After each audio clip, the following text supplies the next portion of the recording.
안녕하세요. 고준의 지혜 TV입니다. 구독과 좋아요 부탁드립니다. 그로부터 몇 달의 시간이 흘러 해가 바뀌고 온갖 꽃이 피어나는 봄이었다. 그 봄에는 한 달 뒤에 과거 일정이 잡혀 있었다. 박선비는 조선비를 찾아가 함께 과거 보러 한양으로 가자고 했다. 어허, 여보게. 원행을 하여 한양에 체류하려면 노자가 적지 아니 들 터인데 내 형편이 지금은 감당이 안 되니 자네 혼자 다녀오게나. 이보게, 자네와 같이 학문이 높은 선비가 노자 걱정에 과거를 미룬다는 것이 말이 되는가? 내가 노자와 노복을 감당하겠으니 나와 함께 길을 떠나세나.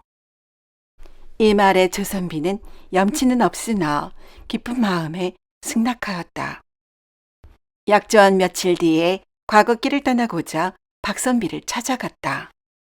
그런데 힘없는 얼굴로 박선비가 말했다. 여보게, 이번 길은 자네 혼자 먼저 떠나야겠네. 내 사정 봐서 뒤따라 가겠네. 아니, 그게 뭔 소린가? 떠날 채비가 다 되었는데 어쩐 일인가? 아, 글쎄, 내 내자가 광난이 일어나 자리에 누웠지 뭔가. 필시 그냥 내 몰라라 하고 떠났다가는 뒤이을 폐악질을 어찌 감당하겠는가? 개의치 말고 자네가 먼저 떠나면 난 수일 내로 뒤따라 감세. 혹여 내가 못 가더라도 과거는 치르게나. 난감한 상황에 조선비는 낭패한 기색이 역력했으나 어려운 살림에 과거를 보러 가는 것이 쉬운 일은 아닌데 이런 기회를 놓치는 것이 아쉽다는 생각과 또 뒤따라온다는 친구의 말만 믿고 조선비는 먼저 길을 나섰다. 그날 밤 조선비의 아내는 뒷마당에 정화수를 떠놓고 치성을 올리기 시작했다. 마침 유모집에 들른 무당이 이 모습을 보고 조선비의 아내에게 아는 체를 했다. 뜻밖의 무당을 보자 조선비의 아내는 잘됐다는 생각에 선뜻 무당을 방으로 들여 쌀 한 그릇을 떠다 무당에게 내밀며 점사를 청했다. 여보게, 마침 잘 되었네. 오늘 우리 서방님께서 과거 길을 떠나셨는데 무사히 도착하실지 또 과거는 어찌 될지 점 좀 봐주게나. 아씨, 어려운 형편이신 거 알고 있는데 이런 복채는 주지 않으셔도 됩니다요. 그냥 제가 한번 봐드리지요. 무당은 쌀그릇을 사용하면서 정성스레 점을 치는 신용을 했다. 지그시 눈을 감고 한참을 웅얼웅얼거리더니 무당이 말했다. 길하기는 지극히 길하지만 흉하기 또한 지극히 흉합니다요. 이 말에 조선비 아내는 화들짝 놀라 근심스런 얼굴로 자세히 묻자 무당은 담담하게 말을 잇는다. 아씨, 서방님께서 이번 과거에 급제할 수이오나 과거를 보기 전에 횡액을 당해 세상을 떠나실 분세입니다요. 망극한 점사에 놀란 조선비 아내는 황망하여 재차 무당에게 묻는다. 아니, 행사를 하시다니 자네가 혹 잘못 본 것은 아닌가? 아닙니다요. 제가 혹시나 해서 두어 차례나 더 본 것입니다요. 그런가? 그렇다면 그 행액을 막을 수는 없겠는가? 제발 알려주게나. 그것이 한 가지 방도가 있긴 한데, 무엇인가, 무엇이든 내 할 터이니 얘기 좀 해보게나. 예, 그것이 아씨께서 한밤중에 성황당에 가셔서 치성을 드리신다면야. 신령님께서 가긍히 여기셔서 회생할 방도가 있지 않겠으니까요.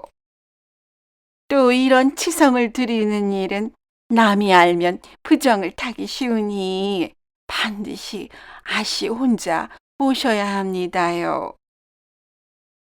만약 아씨께서 오신다면 제수는 제가 미리 준비할 테니 어찌하시겠습니까요?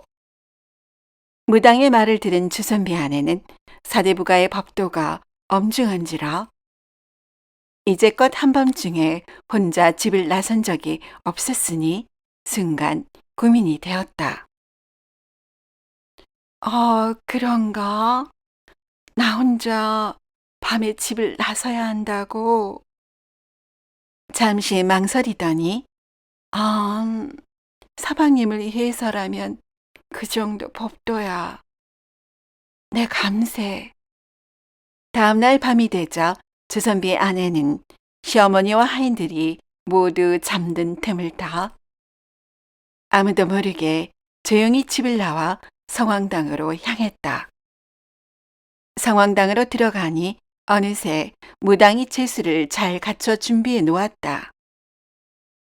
아니 여보게 이게 다 무언가 이렇게 잘 차려놓다니 내 자네에게 신세를 톡톡히 졌네 그려. 아유 별 말씀을요. 서방님께서 급제하시면 나중에 쇳내를 잊지나 마십시오. 지성이 끝나자 무당은 웃음 띤 얼굴로 제수로 올린 술잔을 주선비 아내에게 건넸다. 아씨, 그래도 죄를 지냈는데 음복은 하셔야지요. 반드시 한 잔을 다 비워야 합니다요.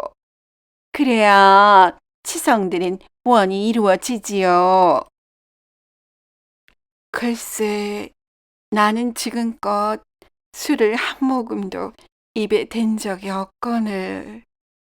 원이 이루어진다면 뭔들 못하겠는가. 자네 정성이 고맙네 그려. 이 말을 하고 주선비 아내는 술잔을 기울였다. 난생 처음 술을 마시니 사제의 힘이 빠지며 자기도 모르게 눈꺼풀이 무거워지더니 스르르 잠이 들었다. 그렇게 한참의 시간이 흘렀다. 주선비 아내는 뭔가 자신을 내리누르는 듯한 답답함에 눈을 떴다. 머릿속은 몽롱한 듯 꿈길을 거니는 듯 했다. 주변을 들러보니 칠흑 같은 어둠에 아무것도 보이지가 않았다. 단지 향긋한 분내 같기도 하고 향을 피운 뒤 나는 냄새 같기도 한 것이 코끝을 자극했다. 푹신한 보료 위에 딱딱한 베개를 베고 자신이 누워있는 듯 했다.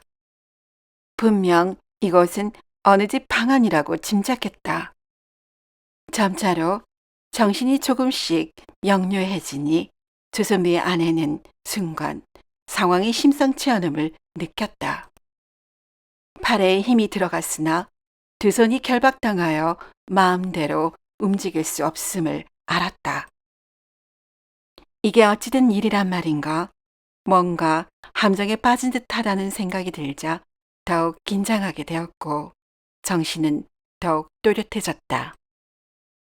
이 상황을 어찌 모면해야 할지 곰곰이 생각하던 중에 스르르 문이 열리며 어떤 낯선 이가 방에 들어와 말하는 것이 아닌가.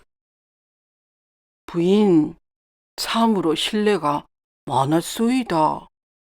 부인은 잘 모르겠지만 내 그동안 부인을 오매불망 사모해왔소이다. 남의 이목을 생각해 내 말을 순순히 따라주기를 바라오. 조선비의 아내는 순간 자신이 보쌈을 당했음을 깨닫고 말했다. 니신지는 모르오나 저를 그리 마음에 두셨다면 말씀을 하시지. 굳이 이리 결박할 필요가 뭐에 있답니까? 어서 저를 풀어주시지요. 이 말에 괴하는 기쁜 마음에 선뜻 부인의 결박을 풀어준 후에 부인 곁으로 다가갔다. 이에 부인은 괴한을 밀치고 옆에 있던 목침으로 내리쳤다. 그와 동시에 부인의 손 안에 괴한의 머리채에서 뭔가가 뜯겨졌다. 부인은 그것을 손에 꼭 쥐었다. 괴한은 속절없이 그 자리에서 혼절했다. 조선비의 부인은 손에 무언가를 움켜쥔 채 전력을 다해 급히 방을 뛰쳐나와 밖으로 내달렸다. 밖은 한밤중이라 주변이 불분명해 보였으나 눈에 익은 것이 그 집은 분명 무당의 집이었다. 조선비 아내는 무당에게 속은 것이 분하였으며 위태로운 순간을 용케 벗어났으나 두려운 마음이 들었다. 집에 돌아온 조선비 아내는 손에 쥔 것을 펼쳐보았다. 그것은 귀한 호박으로 만든 관자였다. 그 밤의 괴한은 지체 있는 양반이었음이 분명했다. 조선비의 부인은 그날 밤의 일은 아무에게도 알리지도 못하고 전전긍긍할 뿐이었다. 시어머니가 이 일을 안다면 수박 맞을 것이 뻔하였고, 그렇다고 혼자서 그 일을 꾸민 자를 찾아낸다는 것도 쉬운 일은 아니라 생각했다. 자신이 할 수 있는 일이라는 게 없다는 사실이 답답하였다. 오로지 남편이 오기만을 손꼽아 기다릴 수밖에 없었다. 부부 금슬이 좋았던 남편이기에 필시 자신의 말을 믿어줄 것이라 생각했다. 하지만 조선비의 아내는 문득 떠오르는 악몽 같은 기억에 숨을 쉴 수가 없었으며 가슴을 쪼이는 듯한 통증으로 인해 생활을 하기가 힘이 들었다. 조선비의 아내는 결국 병석에 눕고 말았다. 그렇게 한 달이 지나고 한참이 흐른 어느 날 조선비가 육아 행렬을 거느리고 집으로 돌아왔다. 온 집안뿐만 아니라 마을 전체가 들썩였다. 가까스로 몸을 일으켜 세운 조선비 아내는 힘없이 남편을 바라보며 환한 미소를 지었다. 남편은 자신이 떠난 뒤로 병석에 홀로 누워 있었을 아내를 생각하니 한없이 아내가 가여웠다. 부인, 어찌 이리 아팠던 게요? 약을 먹어도 효험이 없었다고 어머니께 들었소. 서방님, 장원급제를 축하드려요. 저는 서방님이 꼭 해내실 거라 믿었답니다. 아내가 이리 말하며 눈물을 뚝뚝 떨고 왔다. 남편은 그런 아내가 가여워 꼭 안아주었다. 이에 아내는 눈물을 흘리며 그간의 자초지종을 말하고 호박 관자를 내밀었다. 글쎄, 무당이 어느 양반 파랗고와 복제하고 저를 보쌈하여 저는 억울하고 분할 뿐입니다. 믿어주셔요. 이자를 찾아서 벌을 받게 해주셔요. 조선비는 지난 수년 동안 함께한 아내의 성정을 알기에 아내의 말에 일말의 의심조차 하지 않았다. 그런데 호박 관자를 받아든 조선비는 그 호박 관자가 많이 낯익었다. 평소 친구 박선비가 청나라에서 온 귀한 물건이라며 항시 착용했던 기억이 났다. 이튿날 조선비는 친구 박선비를 찾아갔다. 여보게, 친구. 내 자네의 호의 덕분에 일이 급제를 하여왔는데 들여다보지도 않는 겐가? 박선비는 친구 조선비의 눈을 피하며 말했다. 축하하네. 참으로 경사구먼. 둘 사이에 잠시 침묵이 흘렀다. 차갑고 슬픔 어린 눈으로 박선비를 쳐다보며 조선비가 손을 내밀었다. 손바닥 위에 호박 관자를 보고 박선비가 화들짝 놀라며 말했다. 어이쿠, 내 참으로 잘못했네. 금수 같은 짓을 하다니. 용서해 주게나. 이에 조선비는 지그시 눈을 감고 생각하더니 차분히 말했다. 내 그간의 정리를 봐서 내 손으로 발고를 하지는 않겠네. 자네가 공모한 무당과 함께 관아에 스스로 가서 죄를 청하게나. 방을 나간 친구의 뒷모습을 바라보며 박선비는 고개를 숙인 채 눈물을 글썽였다. 며칠 후 박선비와 무당은 관아에 가 양반가의 여인을 속여 보쌈한 사실을 이실직고하고 죄를 청했다. 한편 조선비는 친구 박선비의 죄를 감해줄 것을 청했으며 박선비는 곤장을 맞고 유배형에 처해졌다. 얼마 후 박선비의 집안은 조용히 모든 가산을 정리하여 마을을 떠났다. 이후로 조선비는 출사하여 집안을 일으켰으며 현숙한 아내와 함께 행복하게 오래도록 잘 살았다고 전해진다. 오늘도 이야기를 시청해 주신 여러분께 감사드립니다.